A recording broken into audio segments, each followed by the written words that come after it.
Darth Plagueis the Wise has become one of the most infamous and interesting characters in Star Wars, even though he's never appeared on screen. And that's a shame, since he was directly responsible for just about everything that happened over the course of the Star Wars movies, and unbeknownst to many, he was even alive for most of Episode 1, The Phantom Menace. Darth Plagueis was a bit of a recluse, especially in his later years, so not much is known about him beyond the second-hand accounts of his former apprentice Palpatine, otherwise known as Darth Sidious. So let's dispel some of the mystery surrounding the famous Sith Lord by exploring his history and see how the ripple effects of his actions are still being felt in the Star Wars universe today.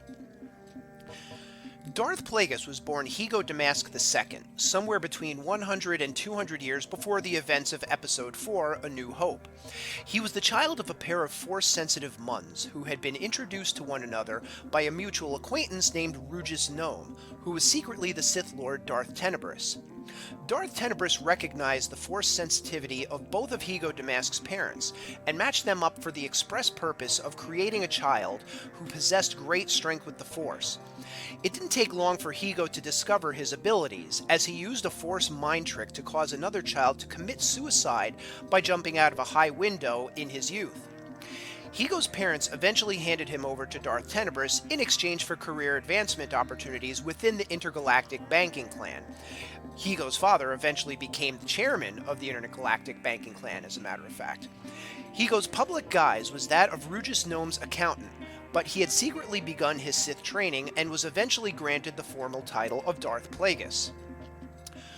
Though Plagueis didn't know it at the time, Darth Tenebrous hadn't seen to his birth and taken him on as an apprentice simply because he wanted Plagueis to one day succeed him in accordance with the Sith Rule of Two.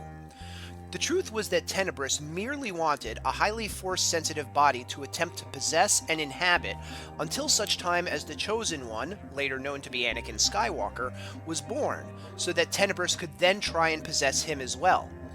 If anything, Tenebrous had nothing but contempt for Plagueis, considering him a disappointment and teaching him very little in the ways of the Force. Plagueis was put in a position to learn much of his own use of the Force on his own, and actually progressed much further than Tenebrous ever realized.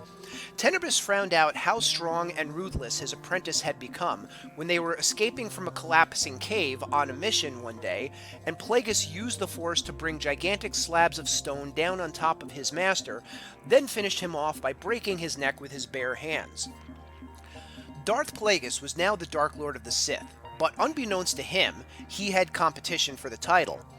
Darth Tenebrous had secretly taken on a second apprentice named Darth Venomous, also a Bith like Tenebrous himself, and considered Venomous his true apprentice, even giving him full Sith training that he had denied Plagueis, his legitimate apprentice. Venomous had been preparing to face Plagueis for many years, and in fact Tenebrous had specifically trained him to kill Plagueis in the event of his own death, even teaching him to combat Plagueis' preferred fighting style. After the death of Darth Tenebrous, Darth Venomous confronted Plagueis, planning to kill him and legitimize his own Sith title, but quickly discovered that he had bitten off far more than he could chew. Plagueis easily defeated Venomous, then forced him to kill himself by drinking poison, and then, as if that wasn't enough, had the body of Darth Venomous put into storage for reasons we'll get to in a little bit. But before we get there, it's time to connect Plagueis to the events of the Star Wars movies, and we'll start to do that in the next video, beginning with his discovery of a powerful dark side apprentice who would change everything, a young man from Naboo by the name of Sheev Palpatine.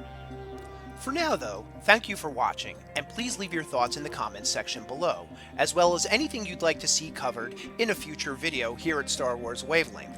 You can also really help out by clicking the subscribe button and checking back when future videos are posted. Thanks again for watching, have a great day, and may the Force be with you. Always.